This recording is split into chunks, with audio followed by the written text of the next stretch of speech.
Hey everybody, going live. I'm going to try this Facebook thing out, see what happens on the Sultans Swaps page. Maybe see if we can get a few guys to chime in. I know it's early on a Sunday morning. It's been a while since we've done an episode, so I wanted to check in. Still live. John's still alive, Edwin's still alive, but a lot of busy schedules, so it's good to be back on the page with you. Let's see here. Sultans of Swap. I don't even know what episode this would be. Let's see here.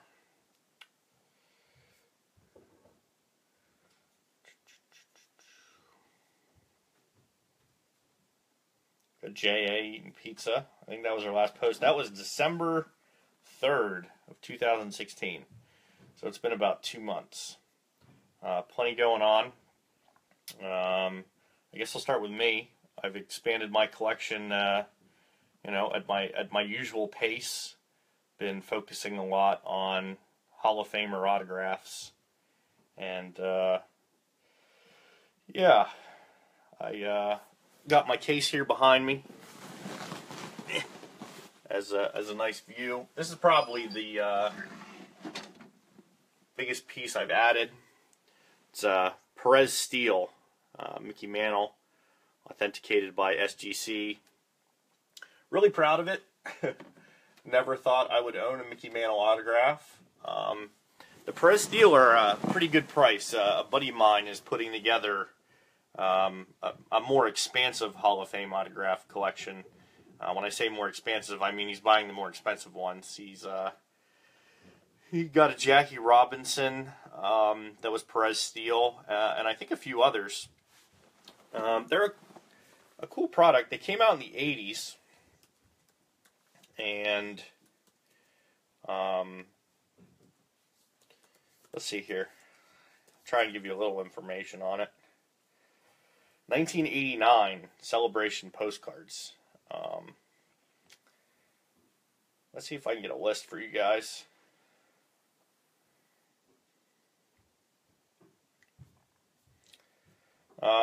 Comes right up. It's Ernie Banks, Campanella, Killebrew, Kiner, Mantle, Musial, Pee Wee Reese, Duke Snider, Warren Spahn, Ted Williams. I mean, that's a pretty good list. Now, the buddy of mine who got the Jackie Robinson, it's a cut autograph, and they put a couple cut autographs on there. So I'm going to check it out on eBay. And it's P-E-R-E-Z, and then Steel is S-T-E-E-L-E. I'm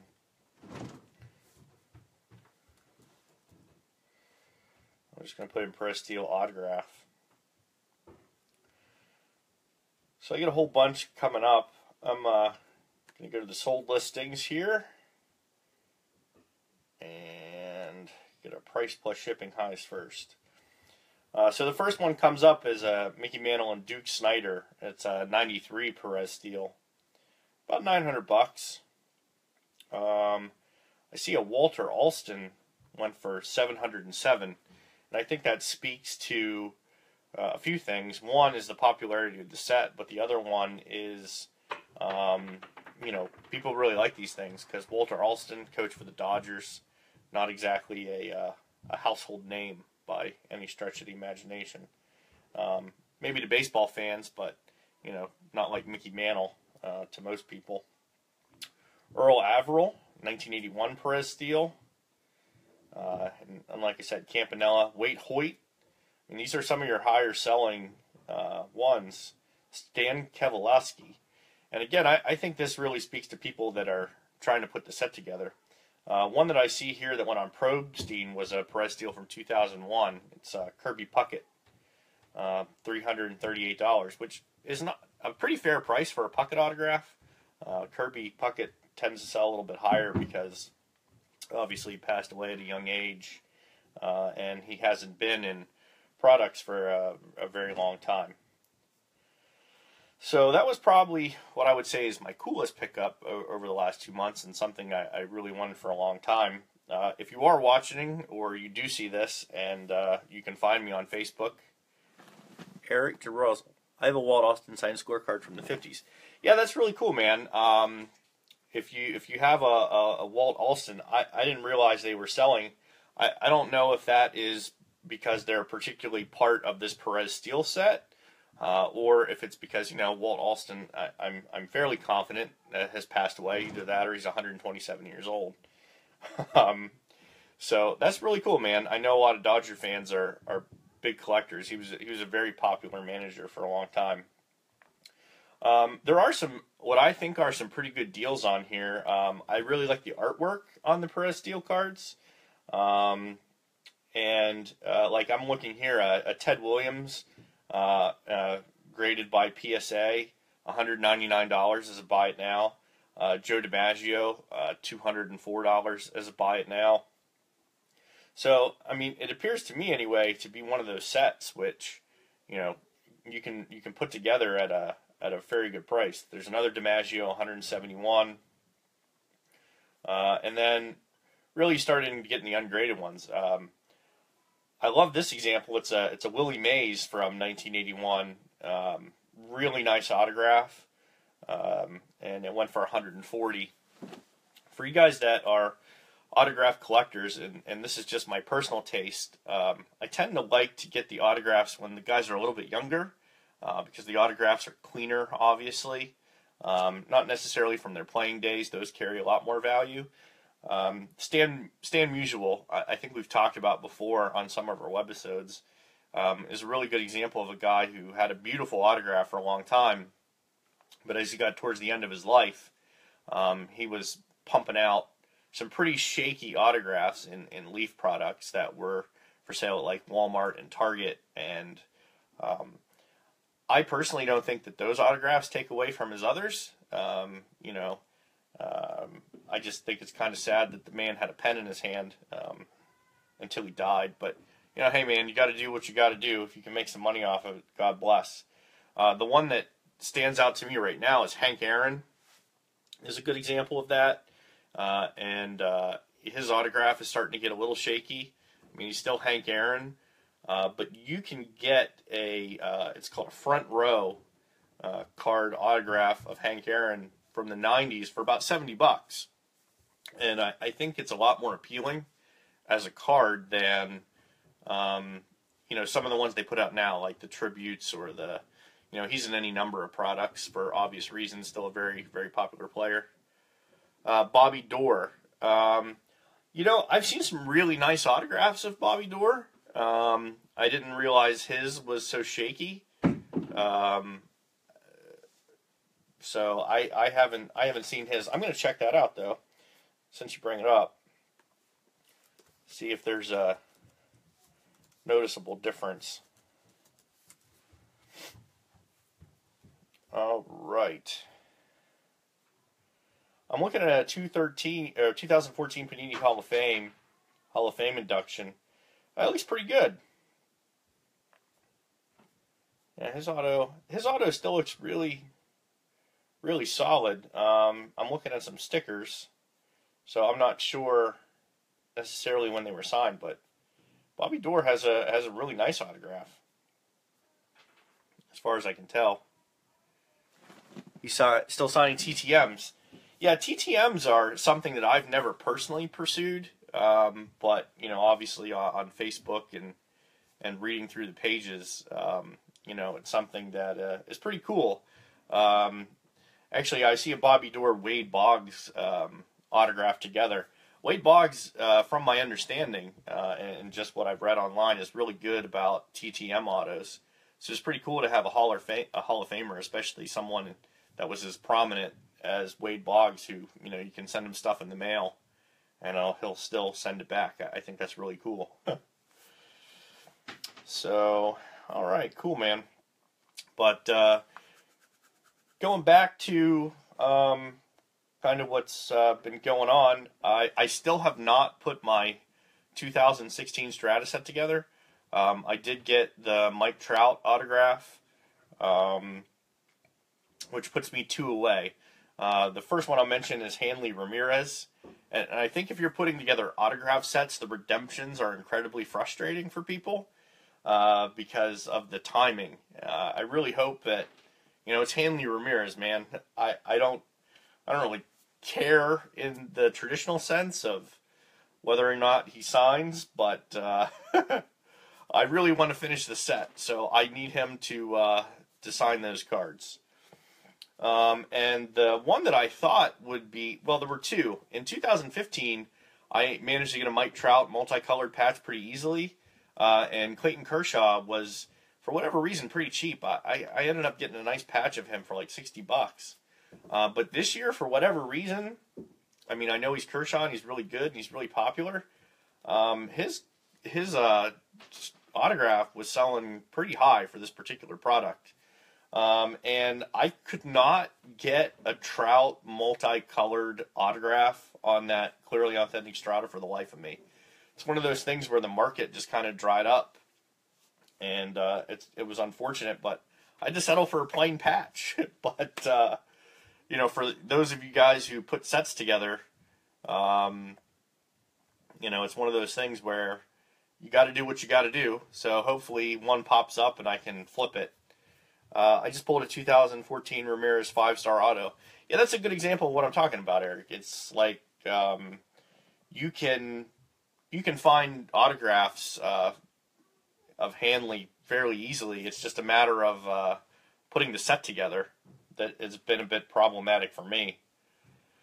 One of the conversations, I interact a lot on Facebook. I'm in probably, God, at this point, like 1,000 groups, and I say that with a badge of pride because it can be inconvenient sometimes, but one of the conversations I was having on what's called The Real, which is a spinoff of Keep It Real, if you're a fan of the Facebook groups, was about how my taste in collecting has kind of changed in that I used to be really big on particular sets and brands and numbers and that kind of thing. And as I get a little older again and my taste in the collecting changes, I really don't have a huge preference anymore on a particular brand or on a particular number.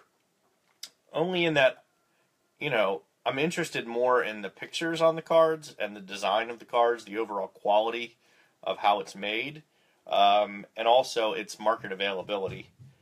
So I did a list of who's the highest collected in the hobby, like who's the hottest right now.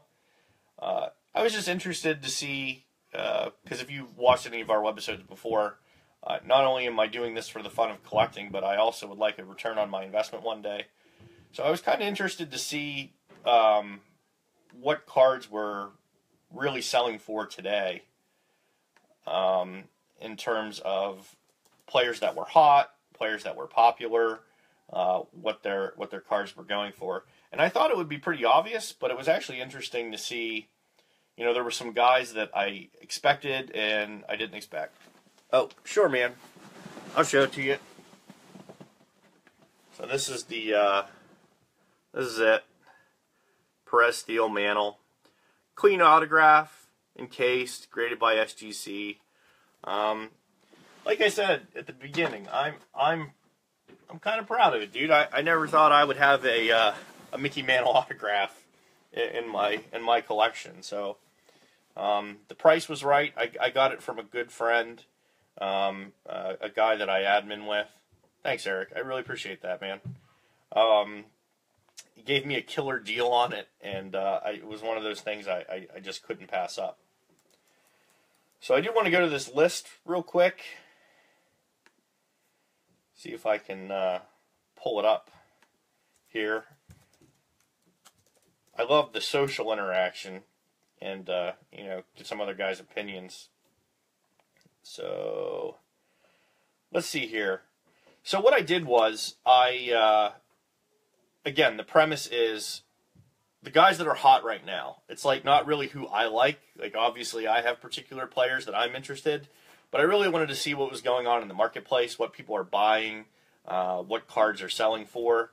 And I only did this for active players, so I didn't consider prospect cards, and I also didn't consider guys that were retired. Like even like Derek Jeter, who's very popular.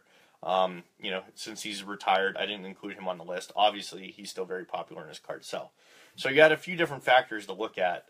Price obviously was a big one, but also the number of cards that were sold of a player. So before I go through the list, just like one example is Trey Turner is a guy that is on my list of people that are very popular right now. And Miguel Cabrera, who is obviously a Hall of Famer and someone who, in baseball circles is revered, he did not make the list. And the reason why was Miguel Cabrera didn't have a lot of rookie card autographs that were sold. And also, it was in sheer number. Trey Turner in a 24-hour period had 38 autographs that sold. Miguel Cabrera only had 4.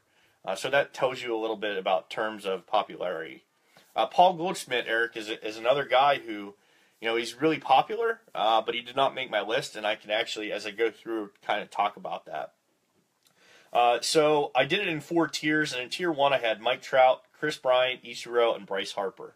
So just looking at tier 1, I think Mike Trout is pretty obvious. His Bowman Chrome first-year rookie card is in 2009. It sells for a lot of money, easily over $2,000. I think that's probably in the $2,500 range. And there was a fairly sizable gap, actually, between Mike Trout and Chris Bryant. Now, Chris Bryant has a fair amount of autographs out there. He obviously sells a lot of cards, but it's still not even close to the sheer volume and dollar amount that Mike Trout is playing for. 2 huge markets, California and Chicago. I think it's pretty obvious they both just won the MVP, so those are going to be the guys at the top. Ichiro is a really interesting one to me. Clearly a Hall of Famer, an all-time great, a guy that's on the end of his career.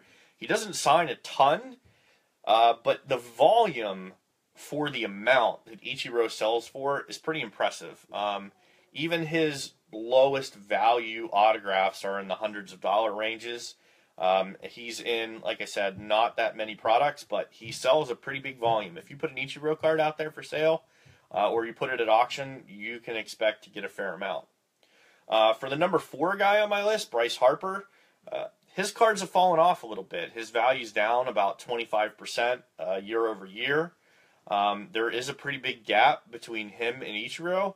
But even on the very bottom, because the other thing I did was I didn't just look at the rookie card sales, I looked at the overall sales and, kind of what the bottom of the market was.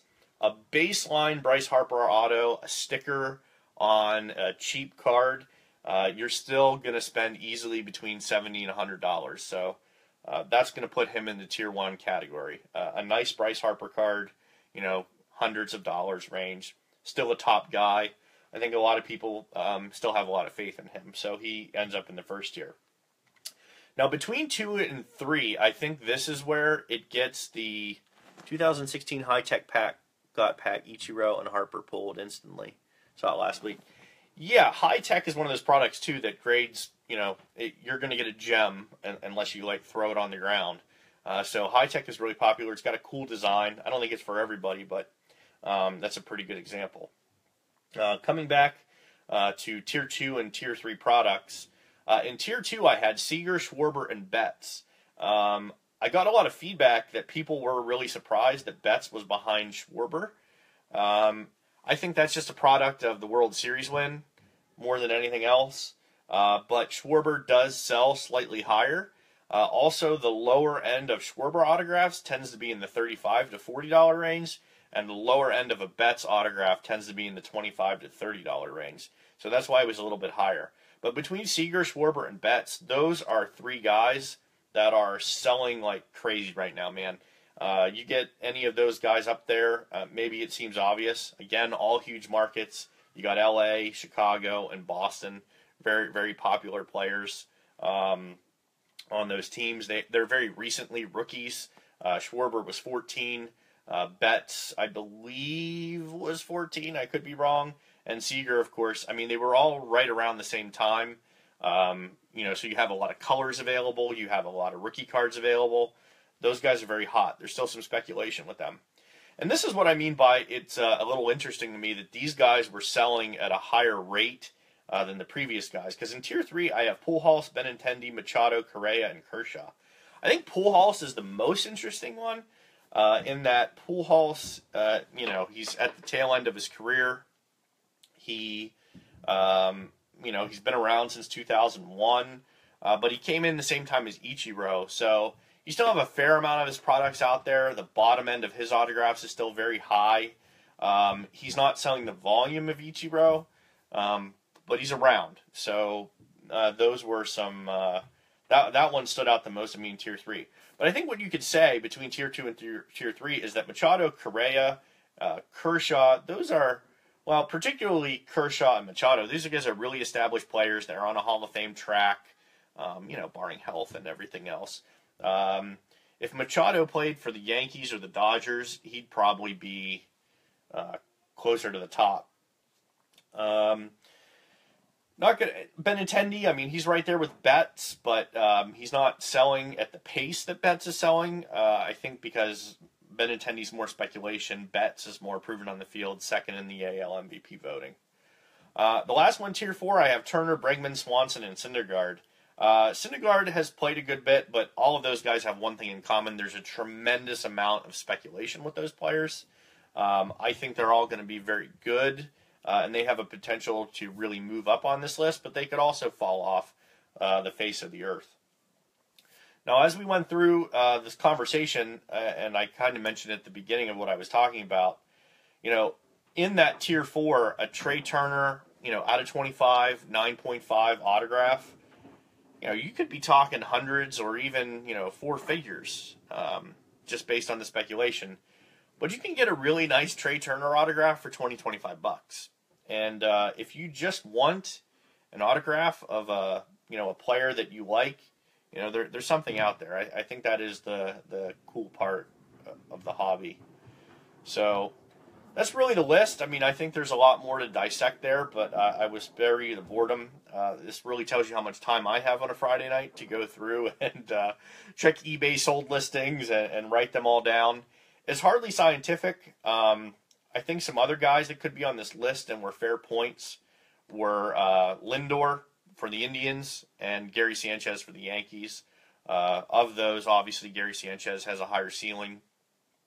He's been selling really well, but not as good, really, as any of the other guys that I mentioned. The same thing for Lindor. He's got a fair amount of sales out there, but not anywhere as close to what I have here in the top 15. I'm sure there's someone at Topps who does this for a living. I can only speculate. I don't know that for sure, but if I was a company and putting out a product, I would really like to see that information and make sure that I'm getting these players in my products that I'm going to put out.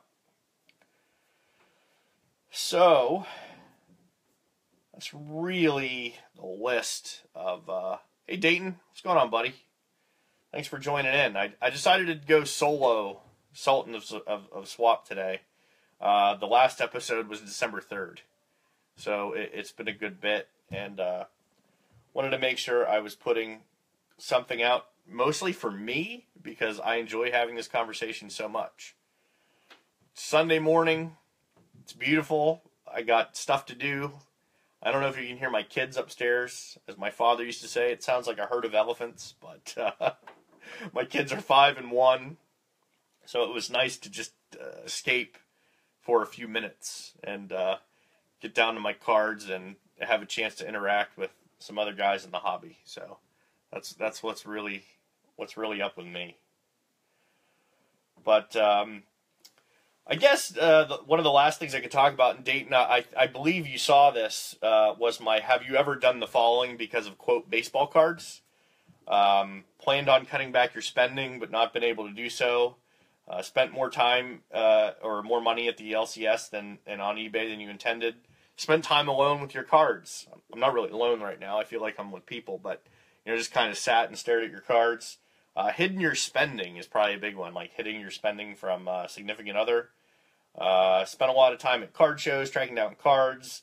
Denied to someone that you have a problem, if anyone has ever pointed that out. Missed or skipped work, or then missed and skipped a family function. You know, I did this for the entertainment value, but for people that know me well, I think they know I was also trying to make a point here. All of those habits are forms of addiction. What's that? You got those from a 12-step book, right? Yes, yeah, I did. I took it. Oh, well, I didn't have a 12-step book handy, but I just Googled signs of addiction, and then I changed the language from alcohol to baseball cards.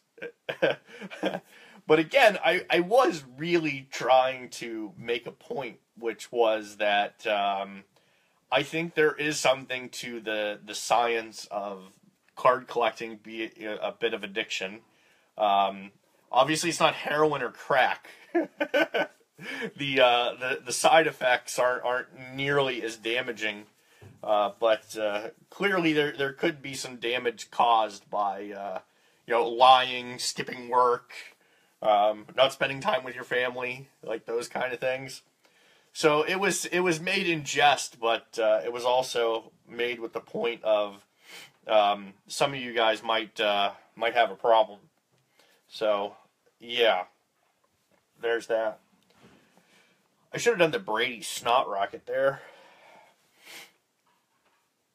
but if you have a chance, check that out. I posted that in a group called Cardboard Obsession, which was fitting for the poll. And also, I posted it up in the reel. So, not going to make it too long for Eric and Dayton and the others of you guys that checked in. I think what I might try and do is time this out on Sunday mornings, just around 9:30 or so. It's when I got a little bit of free time. And if I can't get together with John and Edwin, who I miss dearly, and add quite a bit for my droning on and on and on, I hope they can join again soon. But I wanted to use the opportunity, since we had the Sultan Swaps page up, and it had been a fair amount of time, to give you guys something. I really appreciate everyone who checks it out. I love getting the messages talking about the hobby, that kind of stuff. The usual. Facebook is where I'm at the most. We are also on Twitter, getting some good followers. We're following a lot of people on there. Hey, Darren. What's up, dude? Thanks for checking in, man. I really appreciate it. I know it's hard because there's a little bit of delay, but I did ask you, Darren, on Tobacco Row, which Tobacco Row is kind of a tight-knit community of tobacco card collectors. Really cool. I don't have any tobacco cards right now, mainly because they're not that easy to get. And, that's just a really hard set to put together. That's why it's called the Monster. You probably can't see it behind me, but I actually, in the back there, it's hide behind Bob Gibson's head. I have a book about T206 and trying to put that together. Darren, how many cards are in the Monster?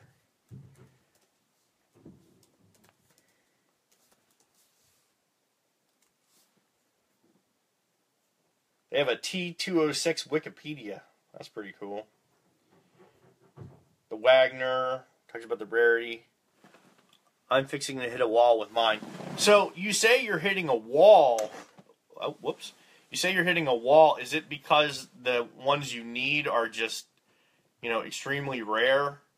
Or is it a matter of just, obviously the Wagner, I don't think everyone's got, $1.5 million laying around. It's pretty expensive. So I didn't get a total number of cards. Yeah, 526. I knew it was something like that.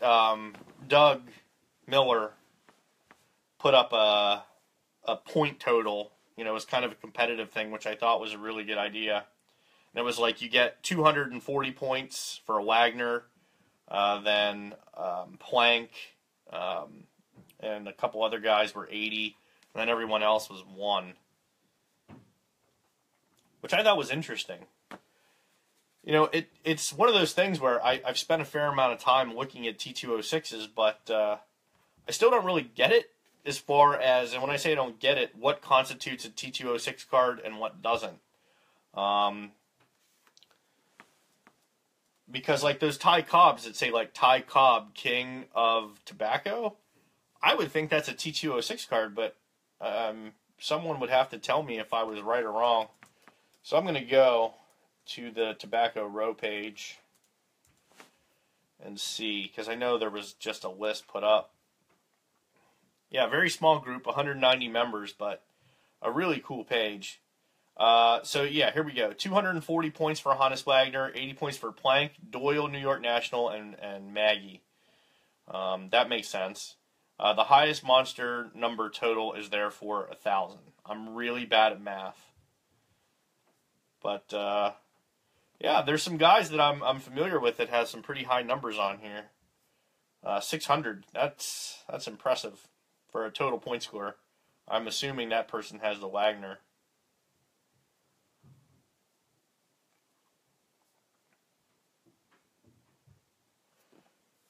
So I'm going to look for that Plank.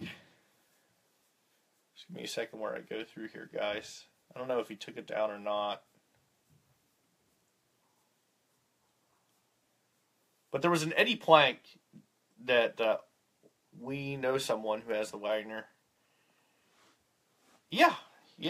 I think so. It's one of those things that you're never really sure if you believe it or not.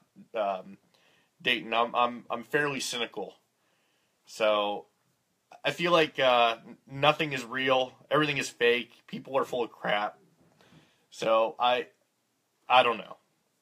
I always hope that they do, but I always feel like there's a scam with that card, and I think I'm pretty justified. I'm sorry, guys, I can't find the Eddie Plank that Appleson put up, but the brass tacks on it, if you're not in Tobacco Row and you don't know what I'm talking about, it looks exactly like the Eddie Plank T206. I'm down. Oh, let me scroll here. 17. Oh, so you need like Mathewson and some of the higher guys.